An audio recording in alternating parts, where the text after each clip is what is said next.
네, 오늘 말씀 같이 보겠습니다. 오늘 말씀은 요한복음 4장 1절에서 24절까지 말씀입니다. 먼저 성경 봉독하겠습니다. 예수께서 제자를 삼고 세례를 베푸시는 것이 요한보다 많다 하는 말을 바리새인들이 들은 줄을 주께서 아신지라. 예수께서 친히 세례를 베푸신 것이 아니요 제자들이 베푼 것이라. 유대를 떠나서 다시 갈릴리로 가실새 사마리아를 통과하여야 하겠는지라. 사마리아에 있는 수가라 하는 동네에 이르시니 야곱이 그 아들 요셉에게 준 땅이 가깝고 거기 또 야곱의 우물이 있더라. 예수께서 길 가시다가 피곤하여 우물 곁에 그대로 앉으시니 때가 6시쯤 되었더라. 사마리아 여자 한 사람이 물을 기르러 왔음에 예수께서 물을 좀 달라 하시니 이는 제자들이 먹을 것을 사러 그 동네에 들어갔음이러라. 사마리아 여자가 이르되 당신은 유대인으로서 어찌하여 사마리아 여자인 나에게 물을 달라 하나이까 하니 이는 유대인이 사마리아인과 상종하지 아니함이러라. 예수께서 대답하여 이르시되 내가 만일 하나님의 선물과 또 내게 물 좀 달라 하는 이가 누구인 줄 알았더라면 내가 그에게 구하였을 것이요 그가 생수를 내게 주었으리라. 여자가 이르되 주여 물 기를 그릇도 없고 이 우물은 깊은데 어디서 당신이 그 생수를 얻겠사옵나이까. 우리 조상 야곱이 이 우물을 우리에게 주셨고 또 여기서 자기와 자기 아들들과 짐승이 다 마셨는데 당신이 야곱보다 더 크니까. 예수께서 대답하여 이르시되 이 물을 마시는 자마다 다시 목마르려니와 내가 주는 물을 마시는 자는 영원히 목마르지 아니하리니 내가 주는 물은 그 속에서 영생하도록 솟아나는 샘물이 되리라. 여자가 이르되 주여 그런 물을 내게 주사 목마르지도 않고 또 여기 물 기르러 오지도 않게 하옵소서. 이르시되 가서 내 남편을 불러오라. 여자가 대답하여 이르되 나는 남편이 없나이다. 예수께서 이르시되 내가 남편이 없다 하는 말이 옳도다. 너에게 남편 5이 있었고 지금 있는 자도 내 남편이 아니니 내 말이 참되도다. 여자가 이르되 주여 내가 보니 선지자로소이다. 우리 조상들은 이 산에서 예배하였는데 당신들의 말은 예배할 곳이 예루살렘에 있다 하더이다. 예수께서 이르시되 여자여 내 말을 믿으라. 이 산에서도 말고 예루살렘에서도 말고 너희가 아버지께 예배할 때가 이르리라. 너희는 알지 못하는 것을 예배하고 우리는 아는 것을 예배하노니 이는 구원이 유대인에게서 남이라. 아버지께 참되게 예배하는 자들은 영과 진리로 예배할 때가 오나니 곧 이때라. 아버지께서는 자기에게 이렇게 예배하는 자들을 찾으시니라. 하나님은 영이시니 예배하는 자가 영과 진리로 예배할지니라. 아멘. 네, 오늘 말씀의 제목은 생수를 주시는 예수님이라는 제목의 말씀입니다. 생수를 주시는 예수님. 오늘 말씀은 요한복음 4장 말씀입니다. 이 4장에서는 예수님이 한 여인을 찾아가십니다. 그리고 그 여인을 만나서 그 여인은 예수님을 만남을 통해 치유되고 회복을 경험하게 됩니다. 우리 안에 참 소망과 은혜는 오직 예수님을 만날 때 이루어집니다. 우리가 이 말씀을 기억하면서 우리도 예수님의 은혜를 경험하며 더욱더 그 안에서 소망과 회복을 경험하는 귀한 인생이 되길 소망합니다. 오늘 말씀을 보면 예수님께서 유대를 떠나서 갈릴리로 간다고 이야기하십니다. 3절, 4절 말씀입니다. 유대를 떠나서 다시 갈릴리로 가실새 사마리아를 통과하여야 하겠는지라. 예수님은 유월절을 맞이해서 유대 예루살렘에 와서 사역을 하셨습니다.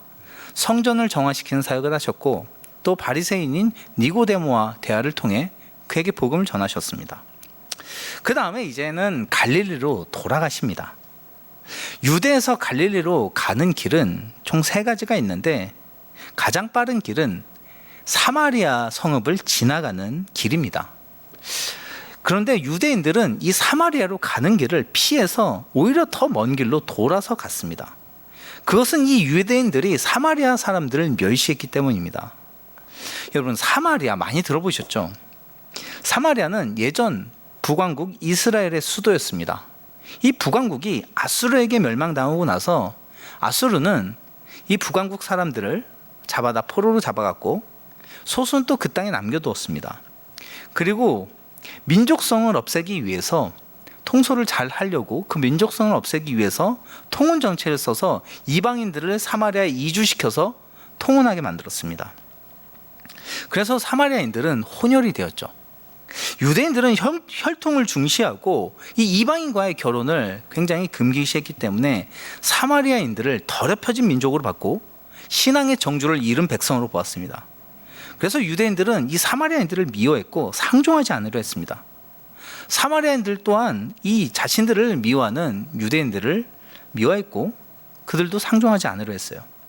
그런데 오늘 말씀에 보면 예수님이 이 사마리아 지역으로 통과해서 갈릴리를 가시려고 하십니다. 이것은 당시에 굉장히 획기적인 일입니다. 유대인들은 그 땅이 더러워서 가지 않아요. 그런데 예수님은 그곳을 가십니다. 오늘 4절 말씀에 보면 이렇게 말씀하십니다. 사마리아를 통과하여야 하겠는지라.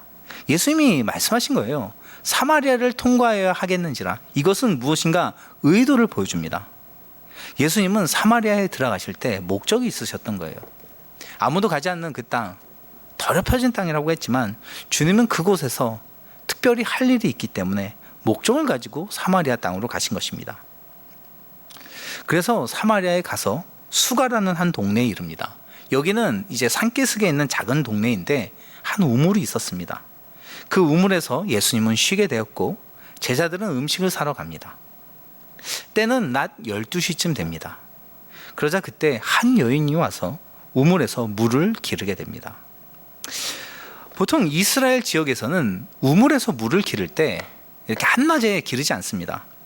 해가 뜨겁고 더운 중동 지역이기 때문에 해가 진 후에야 바깥 생활을 많이 하고 이제 우물에서 물도 기르게 됩니다. 그런데 이 여인은 대낮에 왔어요. 그것은 사람들을 피하려는 의도가 있었던 것이죠. 사람들이 몰리지 않을 때, 사람들이 바깥을 잘 다니지 않을 때 그녀는 혼자 몰래 와서 물을 뜨려고 했던 것입니다. 그것은 그녀가 사람들에게 멸시받고 천대받는 사람이었기 때문인 것을 보여줍니다. 그런 사마리아 여인에게 예수님은 말을 거세요. 오늘 7절 말씀에 보면 예수님께서 물 좀 달라고 그에게 이야기하십니다. 근데 이것이 사마리아 여인에게는 굉장히 놀라운 일이었습니다. 당시에 유대인들은 사마리아인과 상종하지 않았죠. 근데 더 이 유대 남자들은요, 사마리아 여인에겐 더 말 거는 것을 금기시했습니다. 그것이 괜한 오해를 살 수 있고 괜한 분쟁을 일으킬 수 있기 때문에 그렇습니다. 굉장히 보수적인 사회였기 때문에 성인 남자가 함부로 여인에게 말을 걸지 않죠. 심지어 유대인이 사마리아 여인에게는 결코 걸지 않습니다. 그런데 예수님은 이 여인에게 말을 건 거예요. 물 좀 달라고. 그러니까 이 여인은 그것이 굉장히 놀라웠습니다. 그래서 9절에 이렇게 이야기하죠. 어찌하여 사마리아 여자인 나에게 물을 달라 하나이까. 그러자 예수님은 10절에 이렇게 말씀하십니다. 내가 만일 하나님의 선물과 또 내게 물을 좀 달라 하는 이가 누구인 줄 알았더라면 내가 그에게 구하였을 것이요 그가 생수를 내게 주었으리라. 좀 놀라운 말씀하시죠. 물을 달라 하셨는데 전혀 다른 대답을 하십니다. 네가 내가 누군 줄 알았으면 오히려 나에게 생수를 구하였을 것이다. 예수님이 이 사마리아의 땅에 오신 이유는 바로 이 여인을 만나기 위해서였습니다. 이 여인의 문제를 치유하고 구원과 은혜를 주기 위해서 찾아오신 것입니다. 예수님은 성경에서 친히 이런 모습을 많이 보이십니다. 누가복음 19장에서도 여리고로 가시는 모습이 나와요. 그런데 그때 여리고로 가는 이유는 삭개오를 만나기 위해서였습니다. 세리장이며 죄인이며 사람들에게 손가락질 받는 삭개오를 만나서 그를 치유하고 구원하기 위해서 가셨습니다. 오늘도 친히 이 여인을 구원하고 그 여인을 회복시키기 위해서 오신 것입니다. 예수님은 이처럼 한 영혼을 귀하게 여기십니다. 세상에 어떤 사람도 주님에게 외면된 자는 없습니다. 주님은 한 사람 한 사람을 귀하게 여기시고 그분들을 찾아가시며 은혜를 주시는 구원의 주가 되신다는 사실입니다. 오늘 말씀에서 이 여인은 어땠습니까? 사람들의 눈을 피해서 우물가로 왔습니다. 오늘 말씀에 보면 그녀에게는 남편이 5명이 있었다고 합니다. 18절에 보면 예수님이 이렇게 이야기하십니다. 너에게 남편 5이 있었고 지금 있는 자도 내 남편이 아니 내 말이 참되도다. 남편이 5명이 있었던 여자고 또 다른 남자도 있습니다. 당시 랍비들의 기록을 보면 여인들이 이혼을 하게 되면 재혼까지는 허락해 주었습니다. 그리고 아주 특별한 경우에는 3번까지 결혼은 허락해 주었습니다. 그러나 그 이상은 허락하지 않았습니다. 그 이상이 되면 부도덕하고 불경건한 모습으로 취급했습니다. 그런데 이 여인은 무려 5번이나 결혼을 했습니다. 5명의 남편이나 두었고 지금 또 다른 남자를 모시고 살고 있습니다. 사람들이 보기에는 매우 천박하고 부도덕한 행동이었습니다. 그래서 사람들은 이 여인을 사람 취급하지 않았고 멸시천대하였습니다. 지금도 그래서 이 사람들의 시선을 피해서 우물가로 몰래 나왔던 것입니다. 참 인생이 꼬일 대로 꼬인 여자였던 것이죠. 근데 예수님은요, 사람들이 손가락질하고 가까이 하지 않는 이 여인을 찾아가십니다. 찾아가셔서 그에게 생수를 주신다고 말씀하십니다. 오늘 10절에 이렇게 이야기하셨죠. 네가 누구인 줄 알았다면 내가 그에게 구하였을 것이요 그가 생수를 주었으리라. 13절에 예수님은 이렇게 또 말씀하십니다. 예수께서 대답하여 이르시되 이 물을 마시는 자마다 다시 목마르려니와 내가 주는 물을 마시는 자는 영원히 목마르지 아니하리니 내가 주는 물은 그 속에서 영생하도록 솟아나는 샘물이 되리라. 예수님은 이 여인에게 생수를 주신다고 하십니다. 여러분, 생수를 먹으면 사람이 어떻게 되죠? 갈증이 해결되고 몸에 생기를 얻습니다. 예수님은 이 비참한 여인의 삶에 생수를 주시려고 오신 것입니다. 생수는 영생을 의미합니다. 예수님은 이 영생을 상징적으로 생수로 말씀하신 것입니다. 영생이 무엇이죠? 내 죄를 대속해 주시고 영원한 생명을 주신 것이 영생입니다. 그런데 이 여인의 상황을 보았을 때 여기서 말하는 영생이 단순히 우리의 영혼을 구원하는 구속의 사건만을 나타내는 것은 아닌 것을 알 수 있습니다. 주님이 주시는 영생은 지금 우리의 삶에서 시작되는 것을 말합니다. 우리의 아픔을 치유하며 우리의 상처를 치유하며 비참하고 괴로웠던 삶을 회복시키고 하나님 안에서 다시 소망을 얻고 생명을 얻고 살아가는 회복의 삶을 나타내는 것이 바로 이 영생의 참 의미입니다. 주님은 이 여인에게 영생을 주시러 오신 것입니다. 하나님 안에서 다시 회복되는 구원의 삶을 주기 위해서 찾아오신 것입니다. 이것이 주님이 주시는 생수입니다. 예수님 만났을 때 이 여인은 이렇게 간구하였습니다. 15절에 여자가 이르되 주여 그런 물을 내게 주사 목마르지도 않고 또 여기 물 기르러 오지도 않게 하옵소서. 이 여인은 삶이 괴로웠습니다. 그래서 예수님이 목마르지 않는 생수가 있다고 이야기하자 간절히 구했습니다. 간절히 찾았습니다. 내게 주소서. 내가 다시 물 떠오지 않고 다시 이렇게 비참하지 않을 수 있도록 내게 주소서라고 간구했습니다. 그 여인은 그 삶에 괴로움이 있었고 갈급함이 있었던 것이죠. 예수님은 이 갈급함을 치유하기 위해 진히 찾아오셨고 내가 너에게 생수를 주는 분이 된다고 말씀하셨습니다. 이 여인은 이 예수님을 만나고 삶이 변화됩니다. 생기를 얻게 되었고 자기가 수치스럽게 들고 다녔던 물동을 버리고 사람들에게 주님을 증거하는 자로 변화되었습니다. 주님 안에서 회복을 경험하게 된 것이죠. 하나님은 이처럼 우리의 갈급함을 치유하시며 생수를 주시며 영생을 주시는 분이 되십니다. 사람들은 다 그 안에 갈급함을 가지고 살아갑니다. 사랑에 목말라 있으며 참 기쁨을 얻는 삶에 목말라 있습니다. 그래서 여러 가지로 자신의 갈급함을 채우려고 합니다. 나를 사랑해 줄 여러 사람들을 찾아보고 세상의 재물을 취해보기도 합니다. 저도 이제 아직 결혼 안 했죠. 근데 저는 예전에 그런 생각했어요. 결혼하면은 외롭지 않고 참 행복하겠구나. 근데 결혼하신 분들의 이야기를 들으면요, 꼭 그렇지 않대요. 결혼해도 외롭고 채워지지 않는 그 쓸쓸함이 있다는 거예요. 세상 꼴로는요, 우리의 그 공허함과 우리의 그 아픔을 다 채울 수가 없다는 것입니다. 우리의 갈급함을 다 만족시킬 수가 없다는 거예요. 이 여인도요, 5명의 남자를 찾아다녔습니다. 지금 6명의 남자까지 데리고 살고 있죠. 이 여인은요, 그 결혼해서 자신의 갈급함을 해결하고 아픔을 해결하고 만족을 얻으려고 다른 것을 계속 찾아다녔던 것입니다. 그러나 5번의 결혼을 실패하고 오히려 더 괴롭고 아픈 상처만 남게 되었습니다. 행복하고 싶고 기쁘고 싶고 좋고 싶어서 여러 가지 세상의 것을 찾아다녔지만 오히려 더 목마르게 되었고 오히려 더 괴롭게 되었습니다. 세상에 온갖 영화를 누렸던 솔로몬도 전도서에서 이렇게 고백하지 않습니까? 헛되고 헛되니 모든 것이 헛되도다.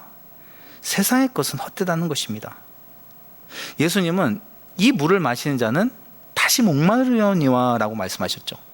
세상의 것은요, 잠깐 그걸로 나의 만족감을 얻기 위해서 그것을 찾아갔을 때 잠시의 기쁨을 얻을 수 있습니다. 잠깐 나의 목마름을 해결할 수 있습니다. 그런데 다시 목마르다는 거예요. 잠시 기쁨을 줄 수 있지만 이내 다시 그것이 사라지고 우리의 삶을 온전케 해줄 수 없다는 것입니다. 그런데 예수님은 우리에게 말씀하시는 거예요. 13에서 14절에 이 물을 마신 자는 마시는 자마다 다시 목마르려니와 내가 주는 물을 마시는 자는 영원히 목마르지 아니하리니 내가 주는 물은 그 속에서 영생하도록 솟아나는 샘물이 되리라.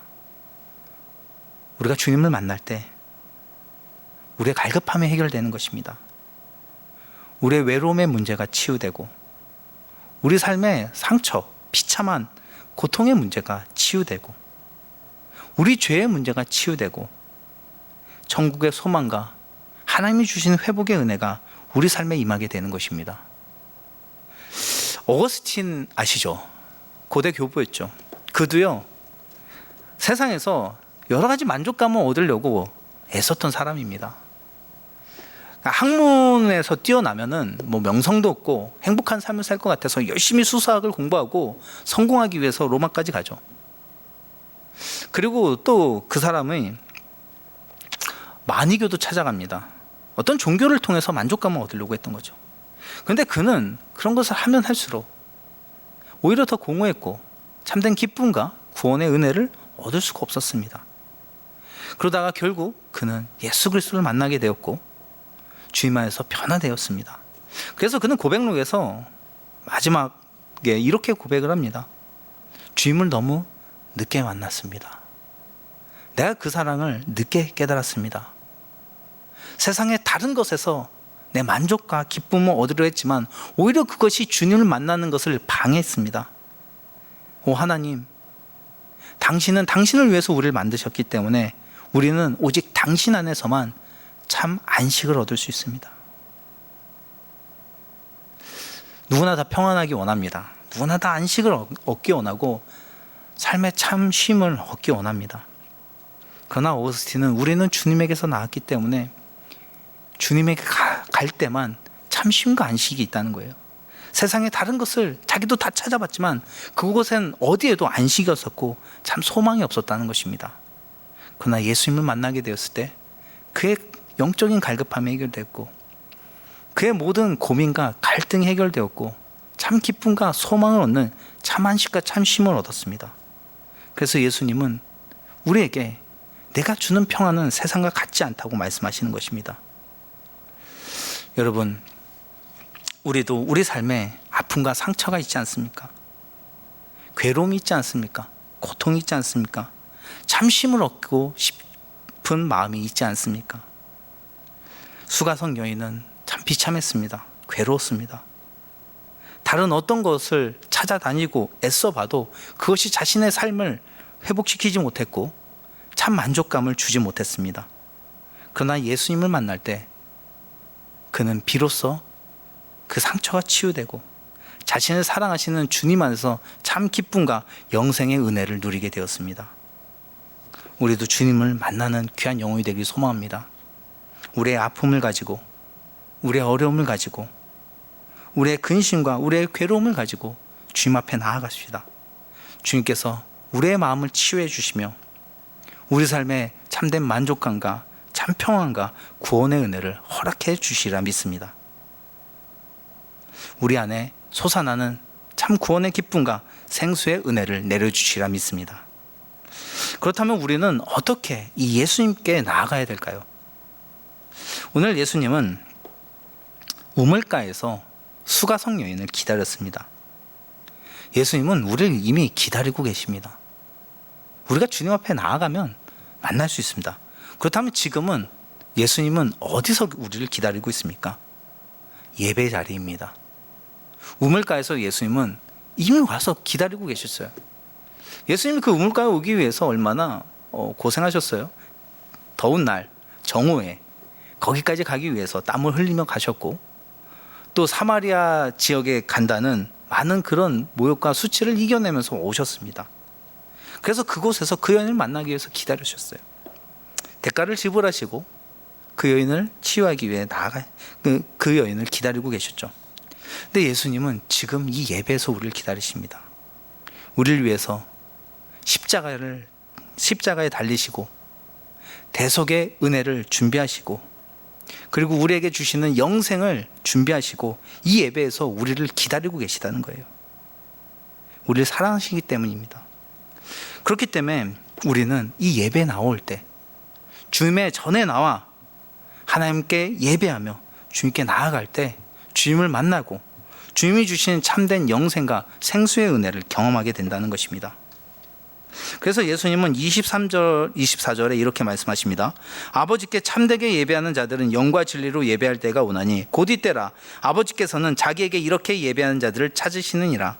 하나님은 영이시니 예배하는 자가 영과 진리로 예배할지니라. 주님은 예배하는 자를 찾으신다고 말씀하십니다. 예배하는 자가 주님을 만나고 주님이 주시는 생수의 은혜를 경험하게 된다고 말씀하시는 것입니다. 이 예배의 자리가 주님을 만나는 자리이며 치유의 자리이며 회복의 자리이며 구원의 자리가 된다는 것입니다. 우리도 예배 가운데 나옵시다. 근심이 있고 괴로움이 있고 아픔이 있습니까? 주님께 나옵시다. 이 예배 가운데 나옵시다. 주님께서 이 예배 가운데 우리에게 생수의 은혜를 주시며 우리의 삶을 치유해 주시는 것입니다. 분당 우리 교회에 이산수 목사님이 계시죠. 그 목사님이 청소년 사역을 10년 하시면서 많은 청소년들을 주님께로 이끄는 큰 부흥의 사역을 하셨습니다. 그리고 이 청소년들에게 사역을 하실 때 강조했던 것이 예배입니다. 하나님의 뜨겁게 만나는 예배, 이것을 강조해서 그 당시 사역했던 많은 청소년들이 이 예배를 참 사모하게 됐대요. 그래서 토요일만 되면은 빨리 주일이 됐으면 좋겠다고 그렇게 갈망했다고 합니다. 그런데 어느 날은 이 청소년들 중에서 몇몇이 고민이 있고 힘들다고 이 목사님에게 상담하자고 상담 요청이 왔습니다. 그래서 이 청소년들, 그 고민을 얘기했던 청소년들과 일정을 잡고 상담 일정을 잡고 이제 그 날을 기다렸습니다. 그런데 조금 며칠이 지나니까 상담할 필요가 없다고 그 상담을 취소한다는 것입니다. 그래서 이유를 물어보니까 예배 드릴 때 예배 중에 하나님을 만나서 해결했어요. 예수님이 해결해 주셨어요. 주님 안에서 나의 모든 근심과 걱정이 치유됐어요. 그래서 상담이 필요 없다고 이야기하는 것을 들었다고 합니다. 여러분, 예배는요 최고의 자리입니다. 우리가 좋은 목사님 만나면 좋죠. 은혜도 받고. 그런데 비교할 수 없는 은혜가 하나님을 만나는 자리에서 이루어진다는 것입니다. 바로 이 예배가 그 거룩한 주님을 만나는 자리가 됩니다. 여러분, 주님은 예배 가운데 나온 자를 기억하시며 그들에게 하나님의 은혜를, 생수의 은혜를 허락해 주시며 회복의 은총을 내려주시는 것입니다. 우리가 정말 이 말씀을 기억하며 더욱더 주님을 예배하는 이 예배의 자리를 소중히 하며 주님 앞으로 나아가기 원합니다. 이 예배의 자리를 소홀히 하지 말고 하나하나의 모든 예배를 소중히 하며 주님을 기대함으로 나아갑시다. 오늘 말씀에 보면 예배를 드릴 때 영과 진리로 예배 드려야 된다고 이야기하십니다. 여기서 영은요, 내 영을 의미합니다. 영혼이 뭐죠? 나의 모든 정신과 마음을 상징하는 것이죠. 그것이 담겨져 있는 게 나의 혼, 나의 영입니다. 영으로 예배 드린다는 건요, 내 마음을 다하고 뜻을 다하고 정성을 다해서 하나님께 모든 것을 드리는 예배를 드린다는 것입니다. 진리는 예수님을 의미해요. 즉 영과 진리로 예배드린다는 건요, 온 마음을 다해서 예수님 안에서 하나님께 나아가는 것입니다.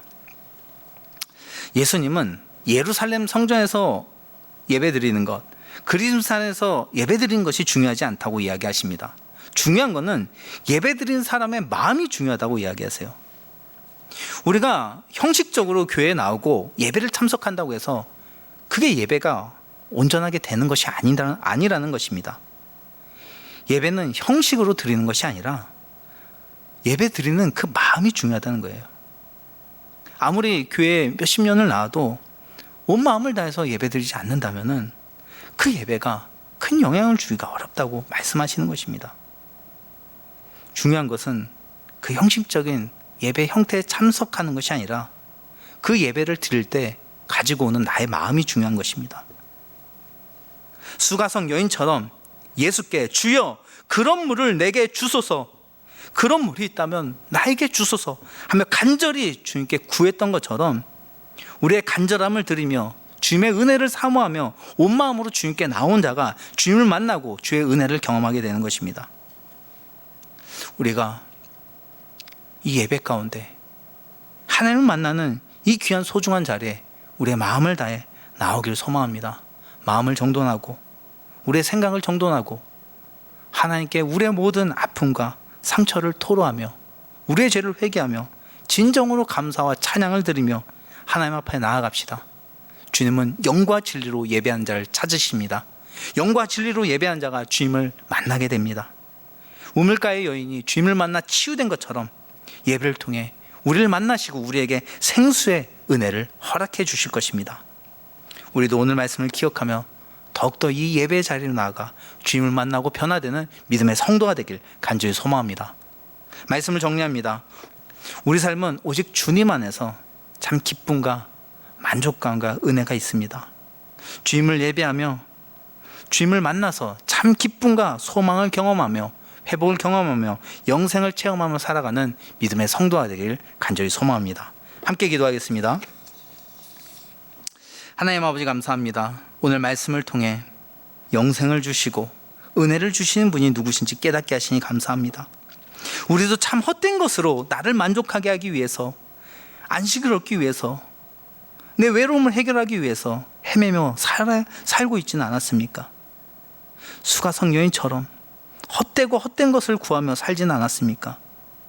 그러나 주님 우리에게 말씀하십니다. 내샘에 와서 생수를 마셔라. 내가 목마르지 않는 영생을 주리라. 주님 안에 참 회복과 참 구원과 은혜가 있습니다. 우리가 세상 다른 헛된 것을 구하지 않고 오직 예수 그리스도의 은혜를 구하며 주님을 믿으며 주님을 예배하며 주님을 따르는 영혼이 되게 하여 주시옵소서. 전심으로 주님을 예배하며 우리를 치유하시고 회복하시는 그 은혜 가운데 살아가는 귀한 성도가 되게 도와주시옵소서. 감사합니다. 예수님의 이름으로 기도합니다. 아멘.